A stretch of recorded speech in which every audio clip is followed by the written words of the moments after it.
नमस्कार, मी मुकुंद किर्दत. नीती आयोगाची एक बातमी आता सगळ्या मीडियावरती चालू आहे आणि प्रसारमाध्यमांमधून पण आली आहे की गेल्या 5 वर्षामध्ये जवळपास 92,000 शाळा या सरकारी शाळा बंद करण्यात आलेल्या आहेत. हे गेल्या 5 वर्षातलं वास्तव आहे. आणि दुसरी महत्त्वाची गोष्ट म्हणजे 1 लाखपेक्षा अधिक शाळा ज्या आहेत ज्याच्यामध्ये केवळ एक शिक्षक आहे. मग या शाळा कुठल्या आहेत हे तुम्हाला लक्षात आलं असेल की या सर्व सरकारी शाळा आहेत. कारण या देशामध्ये 80 कोटी लोकांना रेशन पुरवलं जातं, म्हणजे ज्यांचं उत्पन्न इतकं कमी आहे. या मुलांचं यांची जी मुलं आहेत ही सगळी निश्चितपणे या सरकारी शाळेत जात असणार. आणि या सरकारी शाळांची संख्या 92,000ने कमी झाली आहे 5 वर्षामध्ये. आणि दुसरी महत्त्वाची गोष्ट, खाजगी शाळा मात्र वाढलेल्या आहेत. ही देशातली अत्यंत दुर्दैवी आणि धोकादायक बाब आहे. याचबरोबर दुसरी महत्त्वाची गोष्ट म्हणजे अनेक मुलं ही 8वी नंतर पुढे शिकायला जात नाहीत. 11वी 12वी नंतर हे जवळपास 10 मधली 4 मुलं जळून जातात, म्हणजे 6च मुलं पुढचं शिक्षण घ्यायला जातात. ही दुर्दैवी स्थिती आहे. ही ज्याला आपण एका अर्थाने विश्वगुरू असं भारत होणार असं जे पंतप्रधान मोदी सांगतायत, त्याच देशामधल्या नीती आयोग म्हणजे सरकारी संस्था आहे, या सरकारी संस्थेने प्रसारित केलेली माहिती आहे गेल्या 5 वर्षातली. आणि त्यामुळे ही बातमी तर आहेच आहे, ही अत्यंत दुर्दैवी आहे. पण त्याचबरोबर आणखीन एक दुर्दैवी बातमी आपल्यासाठी आहे, ही म्हणजे महाराष्ट्रातलं जे छत्रपती संभाजीनगर जे आहे म्हणजे औरंगाबाद पूर्वीचं, या इथल्या एका RTI कार्यकर्त्याच्या आत्महत्येची, RTI कार्यकर्त्याची. म्हणजे मी माहितीचा अधिकार नव्हे, शिक्षण हक्क कायद्याच्या संदर्भात काम करणारे प्रशांत साठे हे जे कार्यकर्ते आहेत यांनी काल आत्महत्या केली.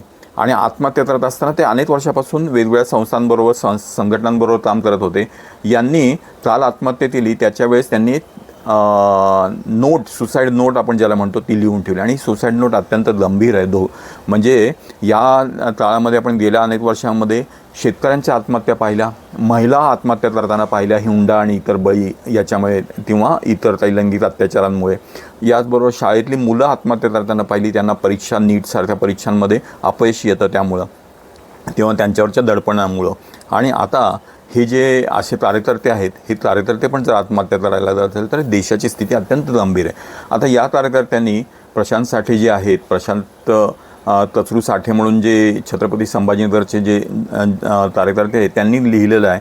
पहिले 5 मुद्दे त्यांनी मांडले. त्यातला सुसाईड नोटमध्ये त्यातला पहिला मुद्दा असा आहे की ज्युनियर KG आणि नर्सरीच्या वर्गासाठी 1 लाखापेक्षा अधिक फी घेतली जाते आणि परवडत नाही पालकांना. तर इंग्रजी माध्यमांना सरसकट मान्यता देऊन एका अर्थाने सरकारने गरिबांचं शिक्षण महाग केलेलं आहे. आणि शहरामध्ये 2 लाख 3 लाख रुपये कसे काय परवडतील, हा एक पहिला प्रश्न आहे त्यांचा. हा प्रश्न गेले अनेक वर्ष आपण पालक युनियनमार्फत पण उचलतो आहे. कारण या देशामध्ये शिक्षण हक्क 1लीपासून 8वीपर्यंत दिला, परंतु याच्या आधीचं जे नर्सरी ज्युनियर KG जे आहे याच्यामध्ये फीवरती कुठलंही बंधन नाही. हे इथल्या शिक्षण मंत्र्यांना गेल्या अनेक वर्षापासून माहिती आहे. आधी विनोद तावडेंपासून आत्तापर्यंतचे जे वर्षा गायकवाडपासून आत्ताचे जे भुसे आहेत, दादाजी भुसे, किंवा आधी मध्यंतरी केसरकर होते, या सगळ्यांना हे सगळं माहिती आहे. परंतु ही वस्तुस्थिती आहे ती नर्सरीच्या फी आज 1 लाखाच्या जवळपास पोचलेल्या आहेत. आणि या नफेखोरीला कुणीही कंट्रोल करत नाही, कुणीही त्यावर नियंत्रण ठेवत नाही. ही अत्यंत गंभीर बाब आहे. ही बाब यांनी उचललेली आहे. दुसरं महत्त्वाचं म्हणजे याच्यामध्ये असं त्यांनी म्हटलं की 8वी पर्यंत मोफत शिक्षण मिळतं एखाद्या सरकारी शाळेमध्ये, परंतु 8वीपासून पुढे नंतर उच्च शिक्षण मुलींना मोफत आहे. पण मग 8वीपासून 12वीपर्यंत का शिक्षण मोफत नाही, हा अतिशय रास्त प्रश्न आहे. हा RTIच्या लाखो मुलं महाराष्ट्रातली अशी आहेत की ज्यांचं 8वीपर्यंत शिक्षण मोफत होणार आहे 25% राखीव जागांमधनं, परंतु 8वी नंतर त्यांना CBSE शाळा असेल तर 1 लाख रुपये फी भरायला लागते. ज्या पालकांचं उत्पन्न 1 लाखापेक्षा कमी म्हणून त्यांना RTमधनं प्रवेश मिळाला आहे, त्याच पालकांना तुम्ही जर 9वीला आल्यानंतर 1 लाख रुपये फी मागणार असाल तर हे कसं शक्य आहे? ती मुलं कुठं जाणार? हा प्रश्न आपण केसरकरांनाही विचारला होता आणि आता दादाजी भुसेंना पण विचारतोय. ती RTच्या मुलांनी करायचं काय, हे आत्महत्या करणाऱ्यांनी आपल्या पत्रात लिहिलेलं आहे. आणि तिसरी महत्त्वाची गोष्ट म्हणजे या सगळ्यामध्ये RTच्या पालकांकडनं 12-15 हजार रुपये घेतले जातात, हा एक प्रश्न आहे. आणि चौथा प्रश्न त्यांनी असं म्हटलं की जे IIT सारखे क्लासेस आहेत त्याच्यामध्ये 3-3 लाख रुपये फी घेतली जाते आणि त्याच्यातले 4-5 मुलं फक्त IITला प्रवेश मिळू शकतात. तर एवढी मोठी नफेखोरी का चालू दिली जाते, हे अत्यंत महत्त्वाचे प्रश्न आहेत. या प्रश्नांचं उत्तर दादा भुसे, शिक्षण मंत्री, मुख्यमंत्री यांनी दिलं पाहिजे. विश्वगुरू म्हणणारे जे मोदी आहेत त्यांच्या सरकारने दिलं पाहिजे. आणि त्यांच्या आपण देशभरातली स्थिती पण पाहतोय. त्यामुळे हे जे काय सगळं आहे हे जर आत्महत्या करण्यापर्यंत आलं आहे तर आपल्याला जागं व्हायला लागेल, आपल्याला प्रश्न विचारायला लागेल. आणि माझं असं म्हणणं आहे की या सुसाईड नोटवरती दादाजी भुसे यांनी स्पष्टीकरण देण्याची गरज आहे. त्यांना याच्यावरती या मुद्द्यांवरती 5 मुद्दे त्यांनी उपस्थित केले. त्यातले शिक्षणाशी संबंधित, त्यांच्याशी संबंधित 3 ते 4 मुद्दे आहेत.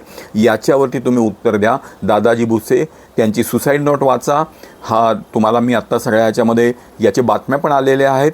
हे औरंगाबाद म्हणजे छत्रपती संभाजीनगरचे जे आहेत हे प्रशांत साठे यांची सुसाईड नोट आपण तिथून मिळवू शकता आणि त्याच्यावरती महाराष्ट्रातल्या माणसांना उत्तर द्या. धन्यवाद.